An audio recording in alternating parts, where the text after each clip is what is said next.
Good morning, students. Welcome back to our new session. Today we will be discussing about a very important concept, that is atomic spectrum. Okay? So I would like to request you to watch it carefully. Hope you all are enjoying with your family in your home. Stay safe. Let's go to our today's topic. Okay.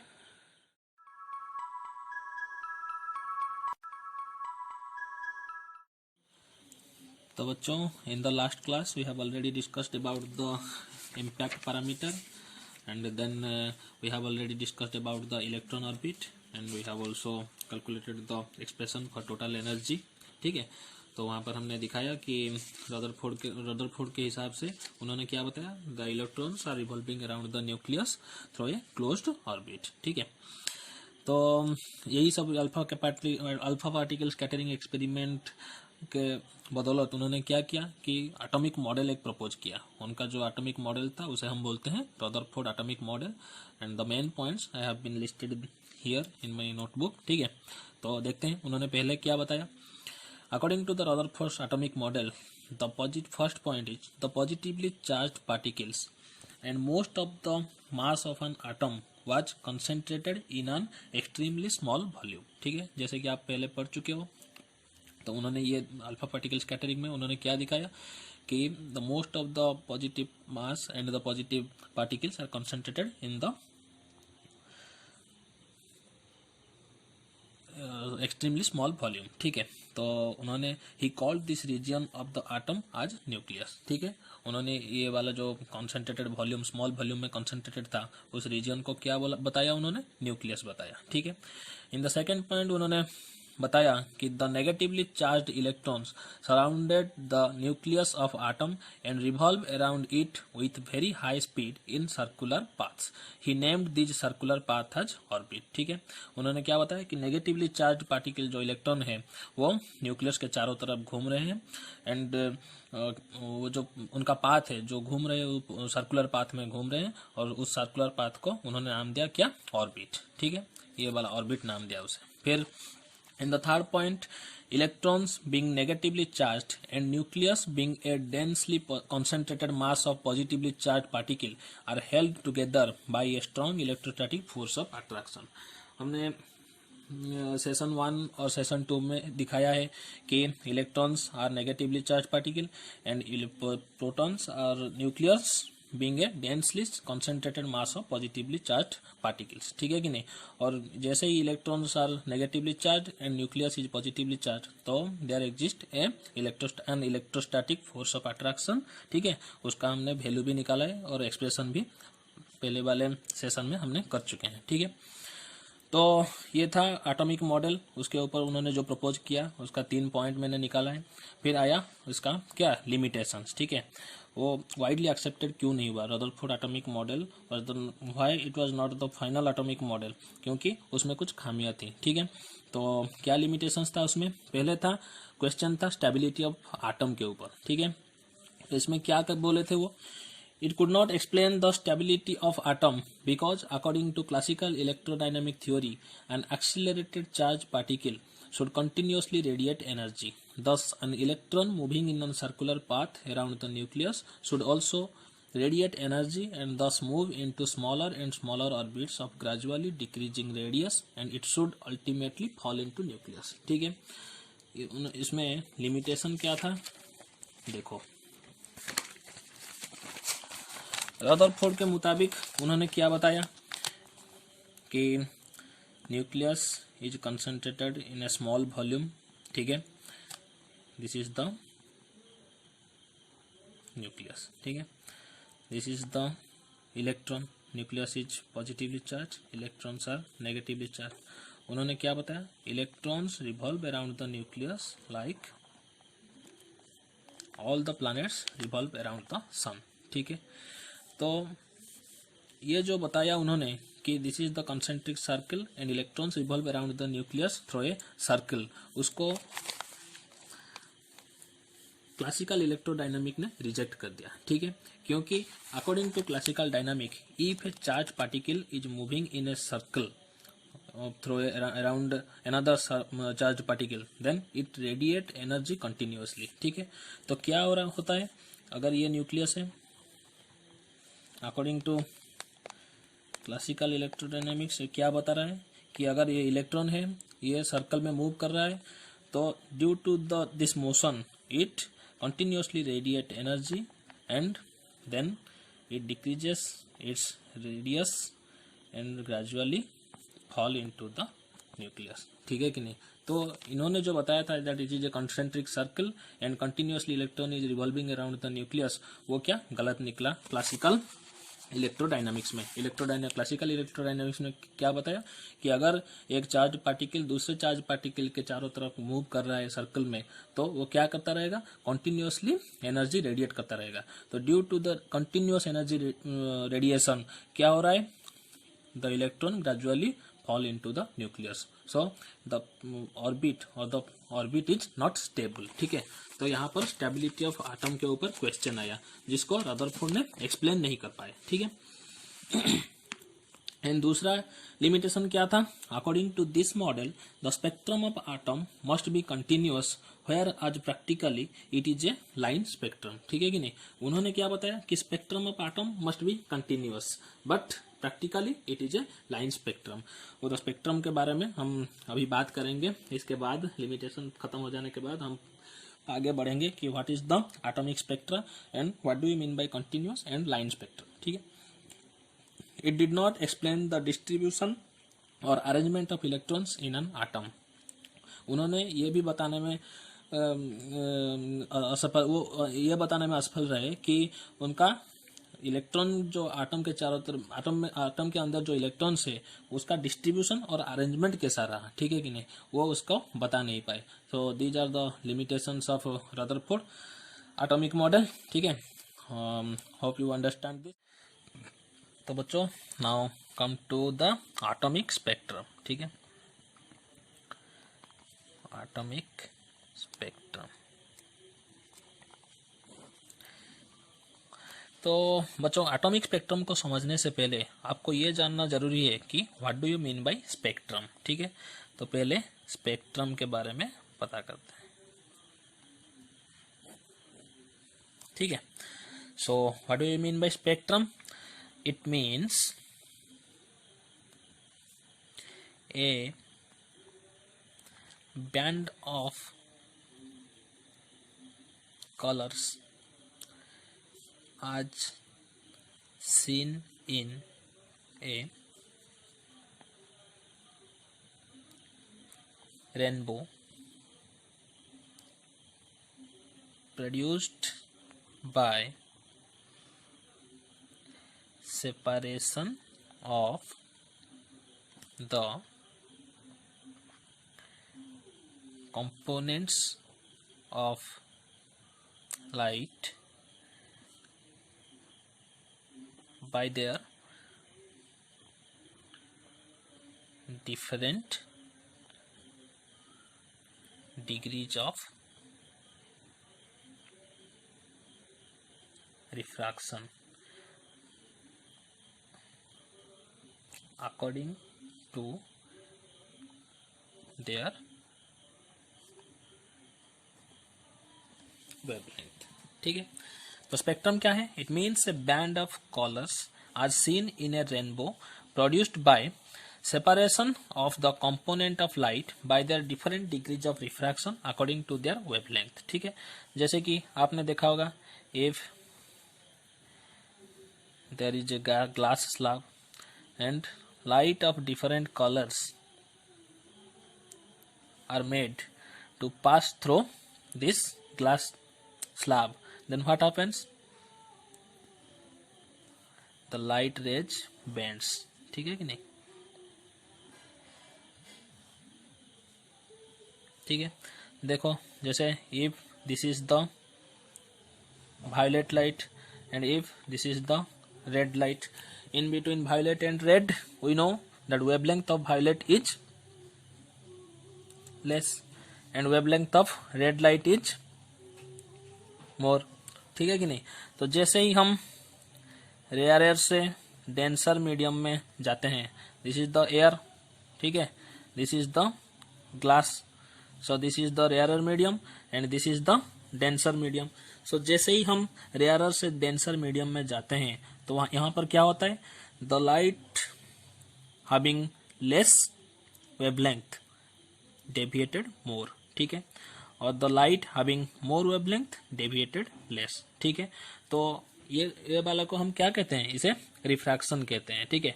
According to this property what happens when white light passes through a prism then it splits into different colours, ठीक है। तो देखते हैं हम कैसे हम white light को अगर प्रिज्म के थ्रू पास कराते हैं तो लाइट कैसे स्प्लिट करता है और वो क्या क्या कलर डेवलप करता है, ठीक है। तो बच्चों, here is the colourful diagram for you. See, this is the white light which approaching the prism, and this is the prism. You know what is white light? White light is the combination of different colors of light, ठीक है कि नहीं। तो जैसे ही हम white light को prism के थ्रू पास कराते हैं तो क्या होता है, splitting of white light occurs, ठीक है। वो स्प्लिट करके व्हाइट लाइट क्या हो जाता है, डिफरेंट कलर में कन्वर्ट हो जाता है। तो प्रोसेस इज कॉल्ड डिस्पर्सन, ठीक है। Splitting of white light into different colours is called as dispersion, ठीक है। उस फेनोमेनन को हम क्या बोलते हैं, डिस्पर्सन। अगर वही वाला सब लाइट जो स्प्लिट होने के बाद हम उसे स्क्रीन में कैप्चर करें तो ये वाला पैटर्न में वो सब लाइट दिखाई देता है, ठीक है। This is famously called VIBGYOR, ठीक है। These are the bands of light, ठीक है कि नहीं। This is a band of light, this is a band of light, this is a band of light, this is also a band of light, ठीक है कि नहीं।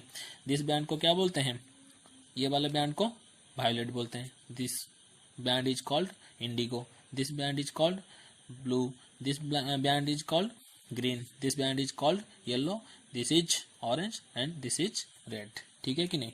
तो जैसे ही हमने पढ़ा था स्पेक्ट्रम में, it means a band of colours as seen in a rainbow produced by separation of component of light, ठीक है कि नहीं। These are the colour bands, ठीक है कि नहीं, अलग अलग band of colour due to the separation of white light, ठीक है कि नहीं, by their different degrees of refraction according to their wavelength. जैसे कि व्हाइट लाइट में वेवलेंथ के हिसाब से कलर कॉम्बिनेशन अलग अलग है। ये वाला क्या है, वायलेट का है आज, this is the least wavelength, so it is deviated more, and this is the red color, ठीक है, इसका वेवलेंथ सबसे ज्यादा है, ठीक है। इसलिए ये क्या हुआ है, इसका deviation less due to their wavelength. क्या होता है, they are arranged in this manner. पहले क्या आता है, वायलेट, फिर आता है इंडिगो, फिर आता है ब्लू, फिर ग्रीन, फिर येलो, फिर ऑरेंज, फिर रेड, ठीक है। Wavelength increasing like this.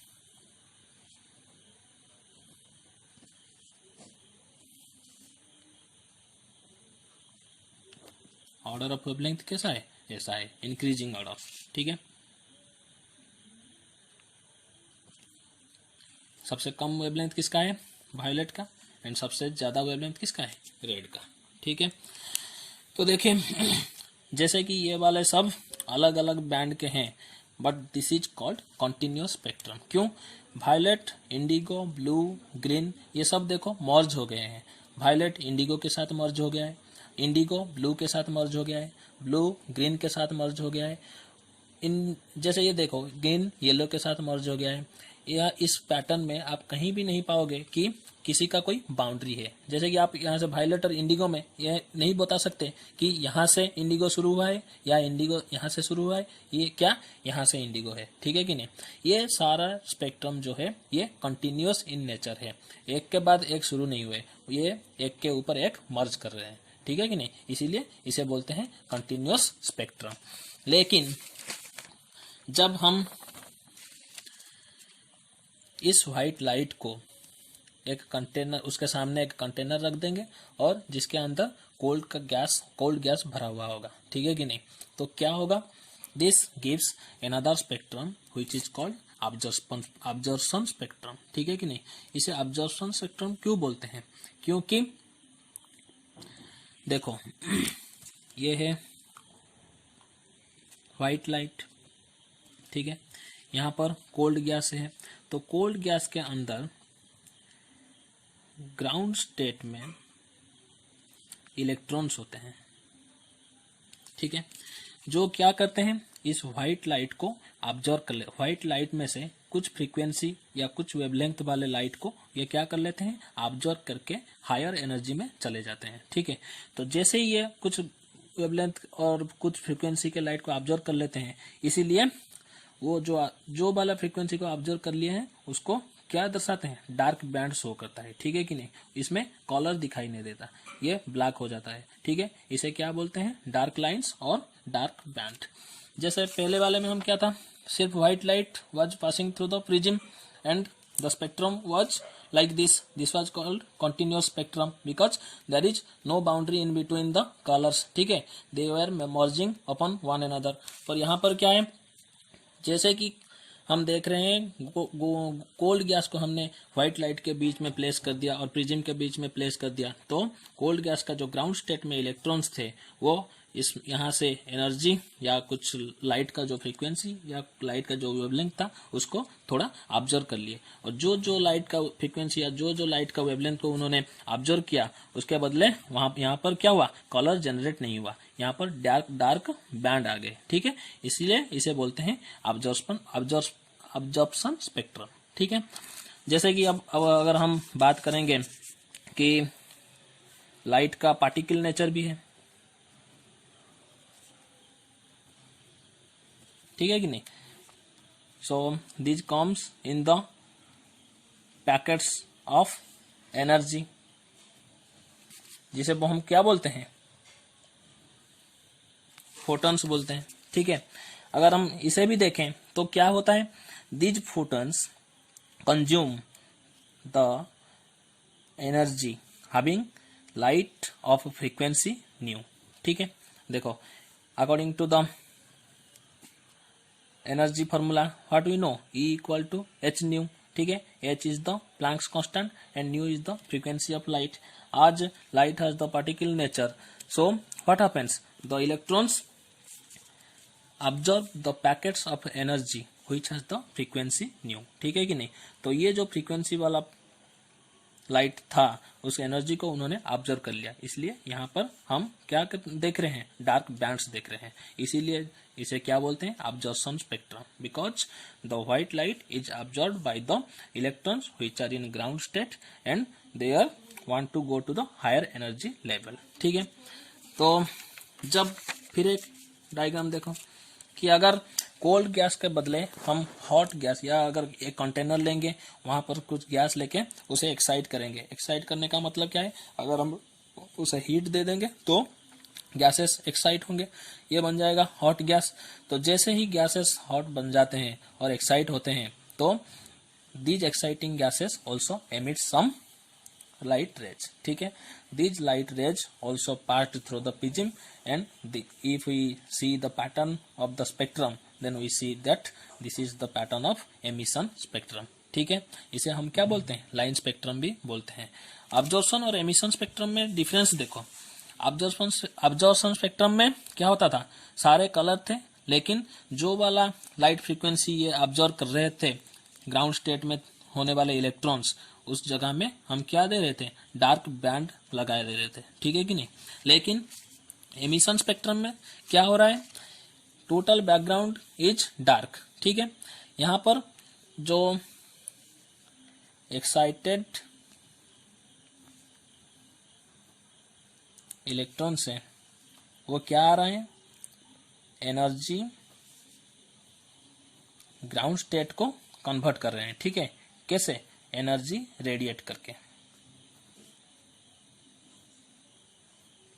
ठीक है। The excited electrons radiate the energy and come back to the ground state, ठीक है कि नहीं। वो जो रेडिएशन एनर्जी रेडिएट करते हैं वहीं से क्या आता है, लाइट रेज निकल रहा होता है, ठीक है कि नहीं।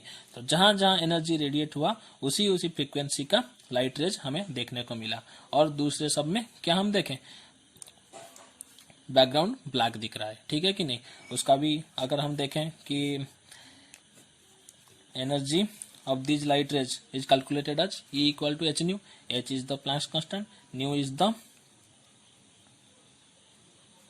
फ्रीक्वेंसी ऑफ लाइट, ठीक है, ये वाला सब लाइट का फ्रीक्वेंसी है जो एमिट हो रहा है, बाकी सब क्या हो रहा है, ऑब्जर्वेशन हो रहा है, ठीक है कि नहीं। तो जब हॉट गैस हम रख रहे हैं तो वहां से जो स्पेक्ट्रम निकल रहा है that is due to the emission of light, ठीक है, एंड एमिशन ऑफ लाइट। क्यों ये एमिशन हो रहा है, due to the excited electrons radiate energy to come to the ground state, ठीक है, इसलिए लाइट एमिशन हो रहा है। बट इन ऑब्जर्वेशन स्पेक्ट्रम में क्या हो रहा था, व्हाइट लाइट जा रहा था, वो जो कोल्ड गैसेस थे ग्राउंड स्टेट में जो इसका इलेक्ट्रॉन थे वो व्हाइट लाइट में से पिच फ्रीक्वेंसी का लाइट को उन्होंने क्या कर लिया, ऑब्जर्व कर लिया, इसलिए वहां पर डार्क पैचेस दिखने को मिले। लेकिन एमिशन स्पेक्ट्रम में क्या आता है, पहले से ही सब डार्क होता है लेकिन कुछ लाइट एमिट होता है due to the excited electrons come to the ground state, ठीक है। तो जो लाइट एमिट होता है उसे क्या बोलते हैं, हम एमिशन स्पेक्ट्रम बोलते हैं, इसे ऑल्सो हम लाइन स्पेक्ट्रम भी बोलते हैं, ठीक है। So this is the difference between continuous spectrum, ये है observation spectrum, and this is emission spectrum, ठीक है कि नहीं। Due to the observation of absorption of energy by the ground state electrons to come to the higher energy level, absorption spectrum is formed. And in emission spectrum, when the excited electrons come from the higher level to the ground level, they radiate energy and they give the emission spectrum, ठीक है। So हम अब पता कर लिए कि what do you mean by atomic spectrum।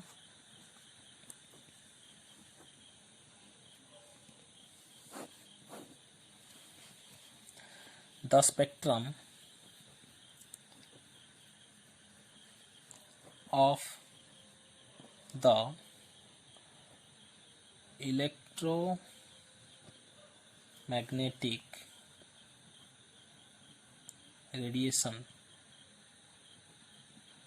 emitted or absorbed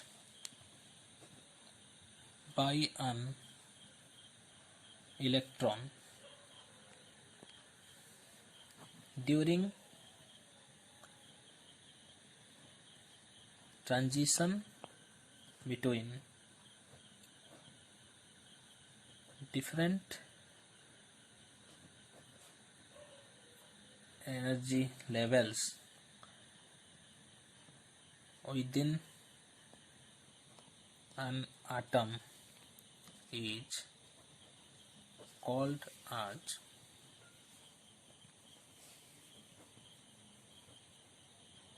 atomic spectrum, ठीक है। द स्पेक्ट्रम ऑफ स्पेक्ट्रम मतलब द बैंड ऑफ और द बैंड ऑफ कलर्स, ठीक है। The spectrum of electromagnetic radiation emitted और ऑब्जर्व्ड, अगर एमिटेड हुआ तो उसे क्या बोलते हैं, एमिशन स्पेक्ट्रम, ठीक है। यहाँ पर एमिट हो रहा था इसलिए इसे क्या बोलते हैं, एमिटेड स्पेक्ट्रम। और ऑब्जर्व्ड, यहाँ पर ऑब्जर्वेशन हो रहा था, ठीक है कि नहीं, तो इसे क्या बोलते हैं, observation spectrum. By an electron during transition between different energy levels, ठीक है। ऑब्जर्वेशन स्पेक्ट्रम में ट्रांजिशन क्या हो रहा था, ग्राउंड स्टेट से एक्साइटेड स्टेट तक, ठीक है। लेकिन एमिशन स्पेक्ट्रम में एक्साइटेड स्टेट से ग्राउंड स्टेट तक ट्रांजिशन हो रहा था इलेक्ट्रॉन का, ठीक है। Between different energy level within an atom is called as atomic spectrum. अब समझ में आ गया, ठीक है। तो how many types of atomic spectrum we have already discussed. First one is 3 types of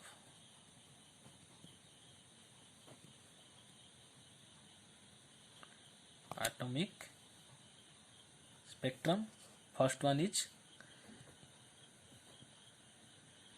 continuous spectrum, second one is emission spectrum, third one is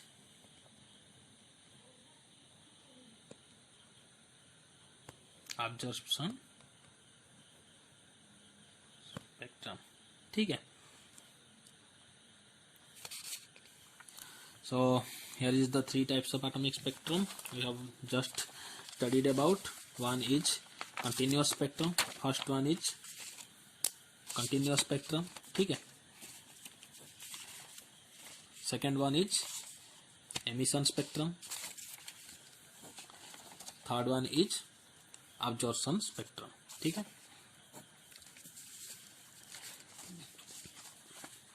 तो बच्चों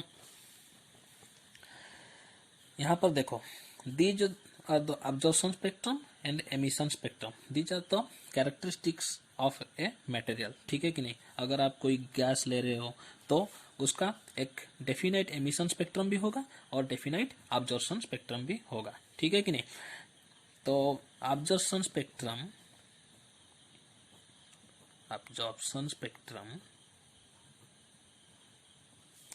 and emission spectrum generally work as fingerprint of a definite material. ठीक है कि नहीं? जैसे कि हमारा fingerprint होता है, हर एक आदमी का एक अलग अलग फिंगरप्रिंट होता है. ठीक है कि नहीं? वहां से हम पता करते हैं उसका आइडेंटिफिकेशन. तो हर एक मटेरियल का भी अलग अलग अब्जॉर्प्शन स्पेक्ट्रम और एमिशन स्पेक्ट्रम होता है. ठीक है कि नहीं? उसका जो पैटर्न होता है वो डेफिनाइट होता है. अगर हम हाइड्रोजन का बात करें तो उसका एक अब्जॉर्प्शन एंड एमिशन स्पेक्ट्रम है. हीलियम की बात करें तो उसका भी एक अलग absorption spectrum and emission spectrum का अलग अलग पैटर्न है. ठीक है कि नहीं? तो हम अब्जॉर्प्शन स्पेक्ट्रम और एमिशन स्पेक्ट्रम को देखकर भी किसी मटेरियल के बारे में पता कर सकते हैं. So the absorption spectrum and emission spectrum also generally work as fingerprint of definite material. ठीक है, तो जैसे कि हमने देखा, तो ये जो हम अब्जॉर्प्शन स्पेक्ट्रम एमिशन स्पेक्ट्रम पढ़ रहे हैं उसके लिए भी फिजिक्स का एक ब्रांच होता है. ठीक है, the branch which deal with the absorption spectrum emission spectrum is also called as spectroscopy. ठीक है,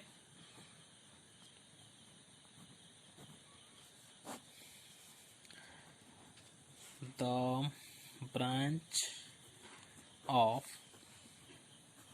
physics which deals with the study of absorption and emission spectrum is known as spectroscopy. ठीक है, तो बच्चों होप कि आप लोगों को समझ में आ गया होगा कि what is atomic spectra and what do you mean bye spectrum, how many types of atomic spectra generally we have, and what is the meaning of continuous spectrum, what is the meaning of emission spectrum, what is the meaning of absorption spectrum. So I have already